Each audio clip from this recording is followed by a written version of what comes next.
باپ کا اپنی بیٹی کو نکاح کے وقت چند ضروری سامان دینا سنت نبی ہے، یعنی یہ رسول اللہ صلی اللہ علیہ وسلم کی سنت ہے۔ چنانچہ رسول اللہ صلی اللہ علیہ وسلم نے اپنی صاحبزادی حضرت فاطمہ رضی اللہ عنہا کو شادی کے موقع پر چند ضروری سامان دیا تھا۔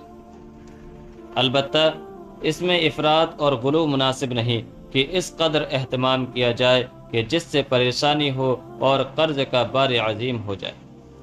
باقی اپنی وسعت کے مطابق ریاکاری و شہرت پسندی سے بچتے ہوئے کچھ ضروری سامان دے دیا جائے تو اس سے سنت ادا ہو جائے گی۔ افسوس صد افسوس، آج کے دور میں یہ سنت سے نکل کر عذاب بن گیا ہے اور اس دلدل میں ہر شخص پھنسا ہوا ہے، اور زیادہ سے زیادہ دینا فخر شہرت سمجھا جاتا ہے۔ بیٹی کی سسرال میں عزت ہوگی، حالانکہ یہ بات جان لیں کہ انسان بہت حریص ہوتا ہے۔ آپ بیٹی کو جتنا بھی دے دیں وہ سسرال والے کو کم ہی لگتا ہے۔ آخر کوئی یہ کیوں نہیں دیکھتا کہ اس کے باپ نے کیسے کیسے انتظام کیا صرف اپنی بیٹی کی خاطر؟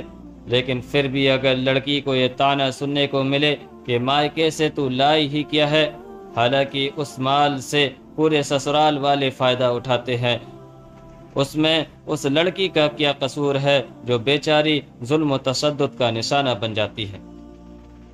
البتہ کوئی جا کر اس کے باپ کا حال تو دیکھے کہ گھر میں جوان جوان بیٹیاں بن بیاہی بیٹھی ہوئی ہیں، اور بوڑھا باپ جس کے قدموں میں لڑکھڑاہٹ، جس کی بینائی میں دھندلاہٹ ہے، تپتی ہوئی دھوپ میں کما رہا ہے، بھوکے پیاسے اپنے نوجوان داماد کی خواہشات کو پورا کرنے میں لگا ہوا ہے تاکہ اپنی بیٹی کو باعزت طریقے سے رخصت کر سکے اور سسرال خاندان والوں سے نظریں ملا سکے۔ جب باپ کے یہاں بیٹی پیدا ہوتی ہے تو بڑا خوش ہوتا ہے، اسے اچھی طرح پالتا پوستا ہے اور اعلیٰ سے اعلیٰ تعلیم دلاتا ہے۔ پھر جب وہ خدمت کے قابل ہو جاتی ہے تو اپنے سینے پر پتھر رکھ کر اس کو دوسرے یعنی داماد کے حوالے کر دیتا ہے۔ خلاصہ کلام یہ ہے کہ اس کو عذاب نہ بنائیں، اور ایک باپ جو محبت سے دیتا ہے وہ کسی حد تک جائز ہے، لیکن جب سسرال اور داماد کا مطالبہ ہو تو پھر یہ زیادہ خطرناک ہے، کیونکہ کوئی باپ یہ نہیں چاہتا کہ ہم اپنی بیٹی کو بنا کچھ دیے رخصت کر دیں۔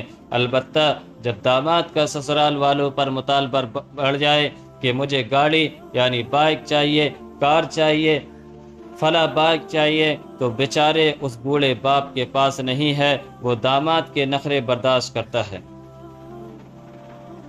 پھر یہی باپ قرض لے کر اور گدھے کی طرح لوگوں سے بھیک مانگ مانگ کر جہیز بناتا ہے اور بعض مرتبہ سود بھی لے لیتا ہے۔